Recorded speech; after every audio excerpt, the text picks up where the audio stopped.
I think an example of how my Jewish and gay identities maybe weren't a good fit together post October 7th is I made a short film called Cinnamon about two Jewish boys who were in a secret relationship, and it was all about the complexities of trying to navigate between being gay and being in a religion.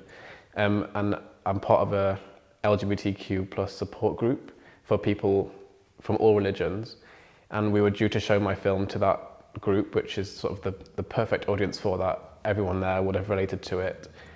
That was due to happen in October last year, but the organiser told me that he wanted to cancel it because he didn't feel as though it would be a safe space for me. I would be maybe the target of unfair questions or comments. And I understand he comes from a really sort of well-intentioned place when he says things like that, but to me that means as a Jewish person, I'm not safe and welcome in those LGBTQ plus spaces that are supposed to be for everybody. The film doesn't mention Israel. It actually doesn't really mention Judaism explicitly. It's sort of there implied. So the fact that just even to that degree, it wasn't a safe space for me, it sort of spoke volumes and sort of uncovered the underlying anti-Semitism that I've always felt in those progressive safe spaces. And it sort of shows that the people who would be making those comments are welcome and safe to be in those places, but me as sort of the crime of being proudly Jewish, my safety isn't guaranteed, and therefore I felt as though I couldn't go back there. So post-October last year, that safe space has sort of been taken away from me, which I really sort of feel quite upset about. I've lost a few friends from the gay community who have come over here to sort of be embraced and accepted by our sort of embracing culture, and I feel like I really was there for them and heard their stories and was affected by them and really wanted to help them. But the second that was even, we needed like even a tiny bit of support, they were gone and are still gone. I've always felt an undercurrent of anti-Semitism within those spaces, whether I'm going to like a protest for trans rights or for Darfur, whatever it may be, I'll always not feel safe and comfortable enough to talk about being Jewish, because when you talk about being Jewish, the inevitable conversation is Israel-Palestine, and I feel as though within those spaces, you're not going to get a chance to talk about that conversation without being shut down totally.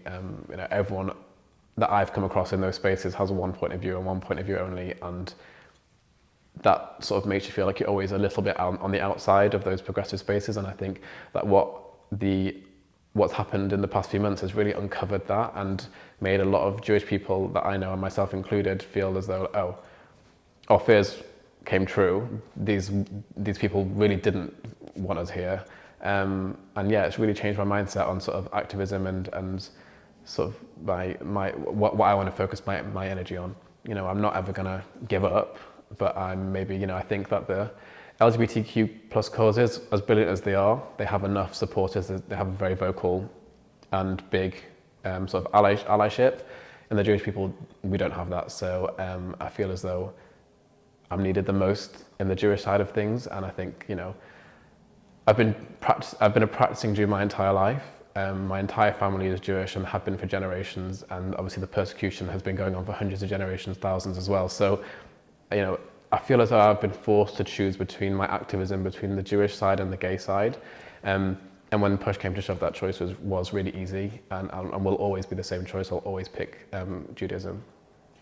I feel as though I sort of have sort of a perspective on this that's a little bit different. I think being so involved in the sort of liberal, queer safe spaces and sort of that whole sort of feeling totally abandoned by them, by my sort of allies and friends, I think is something that I wanted to talk about, and that's why I sort of agreed to do this. And I think it's important to speak about this. I think the Campaign Against Antisemitism are doing amazing things.